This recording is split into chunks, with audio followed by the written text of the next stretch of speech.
नमस्कार, कक्षा 12 के छात्रों का स्वागत है। बैंकिंग में अधिकोषण तत्व में आज बात करते हैं 14वें अध्याय की दूसरे पार्ट में।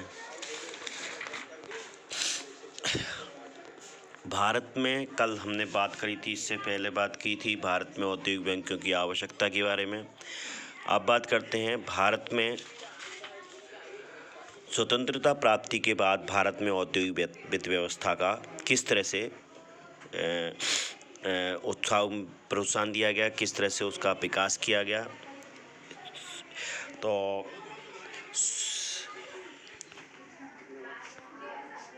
स्वतंत्रता प्राप्ति के बाद भारत में औद्योगिक वित्त व्यवस्था। देश के स्वतंत्र होने के बाद भारत सरकार ने सन 1948 में नई औद्योगिक नीति की घोषणा की तथा देश का तीव्र औद्योगिक विकास करने का निश्चय किया।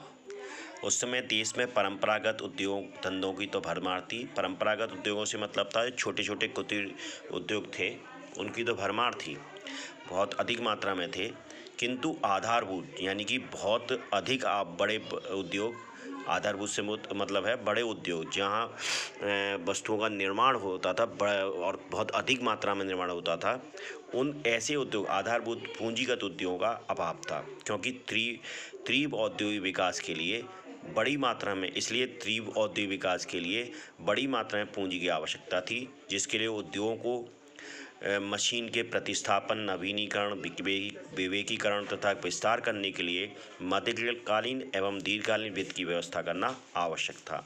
अतः वित्त संबंधी आवश्यकताओं को पूरा करने के लिए निम्नलिखित वित्तीय संस्थाओं की स्थापना की गई, जिससे कि देश में औद्योगिक विकास हो सके। क्योंकि औद्योगिक विकास के बगैर रोजगार नहीं उपलब्ध हो सकते थे, और जब रोजगार उपलब्ध नहीं होते थे तो देश की जनता को जीवन स्तर नहीं सुधर सकता था, उसका विकास नहीं हो सकता था। इसलिए इसको महत्व दिया गया। तो औद्योगिक विकास के लिए सबसे पहले उनको निश्चित तौर पर, क्योंकि उनके पास जो भारत के पुराने उद्योग थे वो छोटे उद्योग पे काम कर रहे थे, मशीनों से नहीं कर रहे थे बल्कि हाथों से कर रहे थे, यानी कुटीर उद्योग के रूप में काम कर रहे थे। और बड़े उद्योगों को अंग्रेजी सरकार ने पनपने नहीं दिया था, उनने स्थापना ही नहीं होने दी थी, क्योंकि वो ज़्यादातर माल अपने विदेशों से मंगाते, अपने इंग्लैंड देश से मंगाते थे।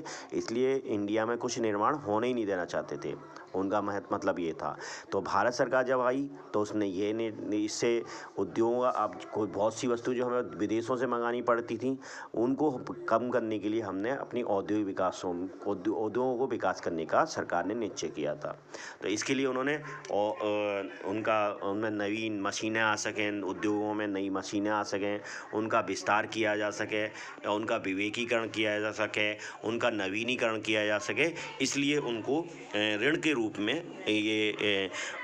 रूप में सहायता देना सरकार ने निश्चित किया। उसके लिए निम्नलिखित उनने वित्तीय संस्थाओं की स्थापना की गई। 1948 में भारतीय औद्योगिक वित्त निगम, जिसको कहते हैं IFCI, Indian financial corporation of India limited.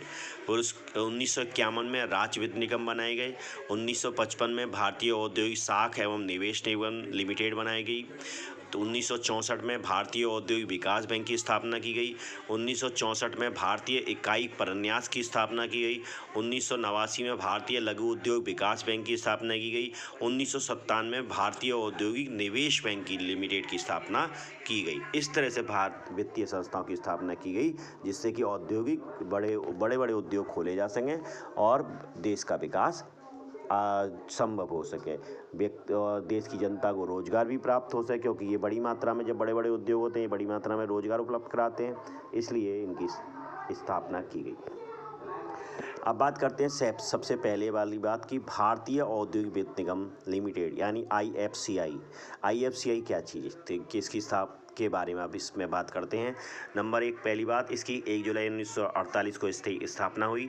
1 जुलाई 1993 को इसे पुनर्गठित करा गया, यानी कि दोबारा से गठित किया, कुछ इसमें संस्थाओं का विलय किया गया और करके ये पब्लिक लिमिटेड बना दी गई, यानी पब्लिक में इसका शेयर आ गया। पब्लिक जनता में इसमें पैसा लगाने का मौका मिल गया। पब्लिक लिमिटेड का मतलब होता है जब जनता में इसको शेयर, इसका अंश जनता को खरीदने की परमिशन मिल जाती है।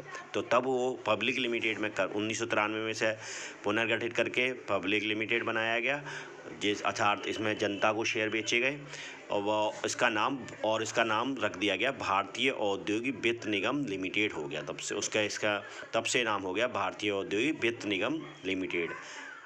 इसके बाद औद्योगिक इकाइयों को मध्यकालीन तथा दीर्घकालीन ऋण प्रदान करना इसका उद्देश्य है। औद्योगिक इकाइयों को मध्यकालीन और दीर्घकालीन ऋण प्रदान करना इसका मुख्य उद्देश्य है। भारतीय तथा विदेशी मुद्राओं में 25 वर्ष की अवधि के ऋण प्रदान करती है। भारतीय मुद्रा में या विदेशी मुद्राओं में 25 वर्ष की अवधि के ऋण प्रदान करती है, अधिकतम 25 अवधि के। औद्योगिक इकाइयों के ऋण पत्रों को खरीदना, औद्योगिक इकाइयों के ऋण पत्रों को ये खरीद लेती है, जिससे उन्हें पूंजी की प्राप्ति हो जाती है। इकाइयों के अंश ऋण पत्रों तथा बॉन्डों का अभिगोपन करना। इनका अभिगोपन से मतलब है यानी दूसरी कंपनियों को खरीदवाना। अभिगोपन से मतलब ये है। तो इन जो इकाइयाँ होती थी उनके अंशों और ऋण पत्रों को दूसरी कंपनियों को ये खरीदवाते थे। इस अभिगोपन से मतलब यहाँ पर ये है। कंपनियों की अंश पूंजी व सकंदों का प्रत्यक्ष अभिदान करना, यानी कंपनी के अंश पूंजी को व उसके स्टॉक को प्रत्यक्ष से यानी कि डायरेक्ट लोन भी दिया जाता था उसके लिए, अंश पूंजी के लिए। और सकंदों से या तो उसकी अंश पूंजी खरीद ली जाती थी इस IFCI द्वारा, या उसको जो उनका स्टॉक होते थे उसको उसके आधार पर उन्हें लोन दे दिया जाता था। औद्योगिक संस्था द्वारा पूंजी बाजार से लिए जाने वाले ऋणों को गारंटी देता, और ये औद्योगिक संस्थाएं थी जो वो लोन लेती थी पूंजी बाजार से, उनकी गारंटी भी IFCI उनको उपलब्ध करा के ये उनकी सहायता करती थी। वित्तीय साधन अथवा पूंजी, यानी कि IFCI अपनी वित्तीय साधन अथवा पूंजी कहाँ से प्राप्त करती है? अंश पूंजी से प्राप्त कर लेती है, ऋण पत्र से प्राप्त करती है और ऋण से प्राप्त करती है। अंश पूंजी जनता को अंश निर्गत करके प्राप्त करती है, और ऋण पत्र और बॉन्ड ये भी निगम अपनी तत्पूंजी और संचित कोष की संयुक्त राशि से 10 गुने तक बॉन्ड या ऋण पत्र निर्मित करने का कार्य है, जिस पर भारत सरकार की गारंटी दी जाती है। ऋण लेना, यह भारत सरकार से, रिजर्व बैंक से, औद्योगिक विकास बैंक से आदि से ऋण ले सकता है तथा केंद्रीय सरकार की सहमति से विश्व बैंक तथा अन्य संगठनों से भी विदेशी मुद्रा में ऋण ले सकता है। यानी कि 3 तरह से ये पूंजी की प्राप्ति करती है IFCI। अंश पूंजी के रूप में इसकी अधिकृत पूंजी 10 करोड़ रुपए जिसे बढ़ाया जा चुका है, और सन 2000 में इसकी अधिकृत पूंजी 1000 करोड़ रुपए कर दी गई है, जिसमें पूंजीगत पूंजी 790 करोड़ थी। और आरंभ में इसकी अंशधारी भारत सरकार, रिजर्व बैंक, अनुसूचित बैंक, बीमा कंपनी तथा सहकारी बैंक थे, किंतु 1 जुलाई 1993 से इसे कंपनी का स्वरूप प्रदान कर दिया गया और भारतीय औद्योगिक वित्त निगम का स्तर प्रदान कर दिया। यानी कि कोई भी जनता, भारतीय जनता या कोई अन्य जनता भी जनता इसके अंश खरीद सकती है। अब बात करते हैं प्रबंध। इसका प्रबंध कैसे होता है, यानी कि IFCI का प्रबंध कैसे होता है? 12 संचालक और एक निदेशक मंडल इसका प्रबंध करता है। 12 संचालक होते हैं इसके निदेशक मंडल में, जिसमें से 2 संचालक भारत सरकार करती है तथा 4 औद्योगिक विकास बैंक करती है, 2 अनुसूचित बैंक करती हैं तथा 2 बीमा व अन्य वित्तीय संस्थाएं करती हैं तथा 2 सहकारी बैंकों द्वारा मनोनीत या निर्वाचित किए जाते हैं। या तो मनोनीत किए जाते हैं इन बैंकों के द्वारा या सरकार के द्वारा, या इनको निर्वाचित किए जाते हैं।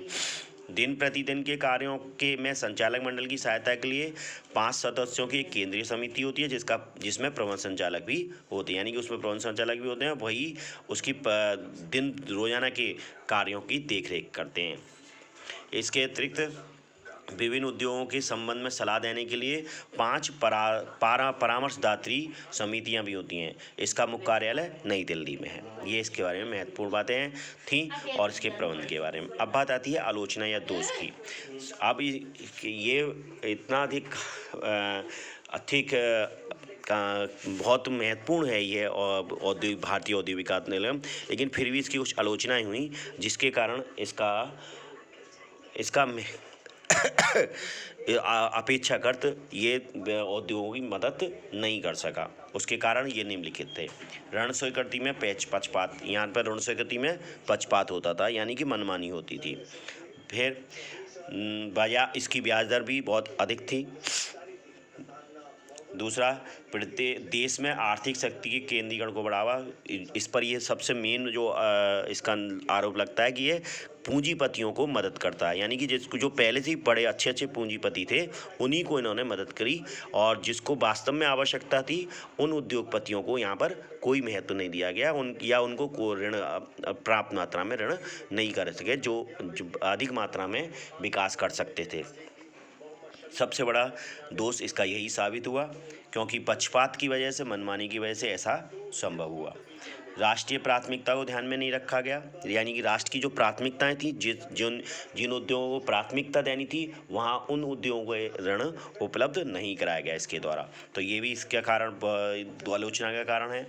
निगम के अधिकांश ऋण मध्यकालीन है, यानी कि जो अब तक इसने ऋण दिए हैं वो ज़्यादातर मध्यकालीन अवधि के दिए हैं। दीर्घकालीन अवधि के ऋण प्रदान बहुत कम किए हैं, किए भी हैं तो बहुत कम किए हैं ऐसी अवधि में, यानी कि ये मध्यकालीन ऋण ही प्रदान करती है, और जो कि जब तक कि उद्योगों को ज़्यादातर आवश्यकता दीर्घकालीन ऋणों की होती है, जिससे वो अपना आर्थिक विकास, अपना विकास कर सकते हैं, नवीनीकरण कर सकते हैं, विस्तार कर सकते हैं, उसके लिए उसे दीर्घकालीन ऋण की आवश्यकता होती है। विशेष प्रकार के उद्योगों को यहाँ अधिक महत्व दिया गया, जो विशेष प्रकार के उद्योग थे उन्हीं को यहाँ पर महत्व दिया गया, जिसकी वजह से जिनको आवश्यकता, वास्तविक आवश्यकता जिन उद्योगों, उनको ऐसा इनसे अधिक मात्रा में लोन या ऋण नहीं प्राप्त हुए। पिछड़े राज्यों को कम सहायता, यहाँ जो राज्य पिछड़े थे वहाँ पर उद्योग लगाने के लिए उन्हें कुछ सहूलियत मिलती है अगर उद्योगपतियों को, तो निश्चित तौर पर वो ऐसे इलाकों में अपनी इकाई की स्थापना करते हैं, किंतु उन्होंने ऐसा नहीं, पिछड़े जगहों पर उद्योग लगाने के लिए इन संस्थाओं ने इस संस्था ने कोई भी अधिक महत्व नहीं दिया, जिसकी वजह से पिछड़े राज्य पिछड़े ही रह गए, यानी पिछड़े इलाके थे वो पिछड़े ही रह गए, वहाँ पर रोजगार भी अभी आज की तो नहीं उपलब्ध हो पाया इस वजह से। इसके बाद प्रशासनिक कुशलता की कमी, निश्चित तौर पर इसमें जो निर्वाचित होने में या मनोनीत होने में राजनीतिक सत्ता का दुरुपयोग हुआ, जो जिस व्यक्ति की संस्था होती थी वो अपने किसी व्यक्तियों को इनमें निर्वाचित करता था संचालक मंडल, जिनमें प्रबंध की कमी होती थी, यानी वो प्रबंध के बारे में ज़्यादा नॉलेज रखते ही नहीं थे, इस वजह से इसका प्रबंध भी निश्चित तौर से वो महत्वपूर्ण कार्य नहीं कर सका।